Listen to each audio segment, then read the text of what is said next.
ആരുടെ ഓർമ്മക്കായാണ് ജൂൺ 19 വായനാ ദിനമായി ആചരിക്കുന്നത്? പി.എൻ. പണിക്കർ. ജൂൺ 19 വായനാ ദിനമായി ആചരിക്കാൻ തുടങ്ങിയത് ഏത് വർഷം മുതലാണ്? 1996 മുതൽ. പി.എൻ. പണിക്കരുടെ മുഴുവൻ പേര് എന്താണ്? പുതുവായിൽ നാരായണ പണിക്കർ. പി.എൻ. പണിക്കർ ജനിച്ചത് എവിടെയാണ്? നീലംപേരൂർ, ആലപ്പുഴ. പി.എൻ. പണിക്കരുടെ ചിത്രം ആലേഖനം ചെയ്ത സ്റ്റാമ്പ് പുറത്തിറക്കിയത് ഏത് വർഷം? 2004 ജൂൺ 19. കേരള വിദ്യാഭ്യാസ വകുപ്പ് വായനാ വാരമായി ആചരിക്കുന്നത് ജൂൺ 19 മുതൽ ഏത് ദിവസം വരെയാണ്? ജൂൺ 25 വരെ. വെളിച്ചം ദുഃഖമാണുണ്ണി, തമസ്സല്ലോ സുഖപ്രദം. ആരുടെ വരികൾ? അക്കിത്തം അച്യുതൻ നമ്പൂതിരി.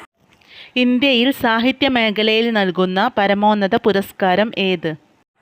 ജ്ഞാനപീഠം.